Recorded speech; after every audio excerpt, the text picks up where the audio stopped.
una medida que no va a tener mayor trascendencia. El sistema como tal no es un sistema como para darle pensiones altas a la gente y por tanto fueron engañadas, ¿no?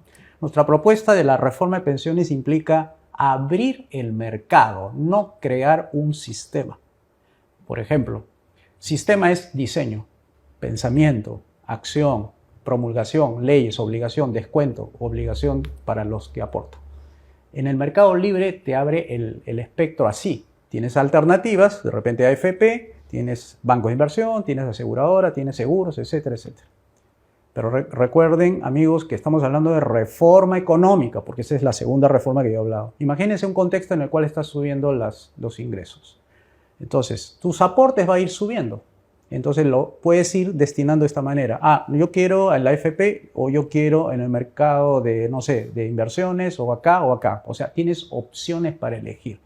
Cuando una persona empieza a recibir muchos ingresos, imagínate en Qatar, que está a $120.000 al año, que son más o menos $10.000 mensuales, tuviera unos ingresos así, en promedio, un peruano puede llegar hasta eso si se hacen las reformas correctas. Entonces ya no tendría que el adulto mayor depender de su propia fuerza, sino de la familia. La familia podría mantener como era antes de 1950, los hijos podían encargarse de los padres.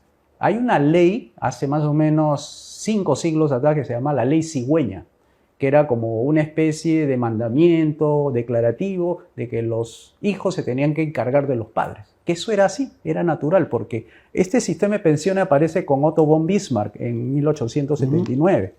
Entonces, este sistema de bienestar fue copiado en los diferentes países y ahora se está ofreciendo de esa manera, bajo el argumento de que como no tienen los adultos mayores mayor capacidad para laborar después de tanta cantidad de años, entonces tiene que haber un fondo privado, un fondo previsional para que cuando él ya tenga una edad más o menos de 65 para arriba, pueda él tomar de esos fondos una pensión.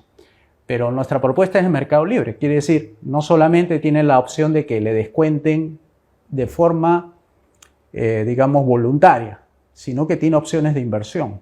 O sea, lo que yo trato de decir es, si ustedes insisten en el sistema de actual, el sistema no le va a dar las pensiones, por tanto, va a tener que el gobierno subsidiar para que le alcance una pensión mínima de 800 soles para... Y eso es subsidio del Estado. ¿Y quién plantearía las opciones de inversión para poder tener un buen fondo? El mismo mercado. También? El mismo mercado tiene sus gestores. Hay gestores de fondos privados, bolsa. Hay tantos empresarios que quisieran manejarte tu dinero.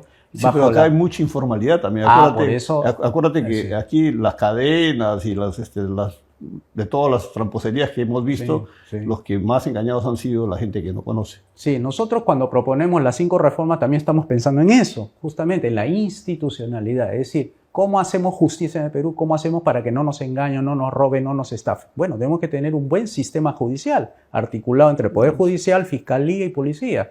Una que sea preventora, la otra que denuncie bien y el juez que sancione de acuerdo a ley.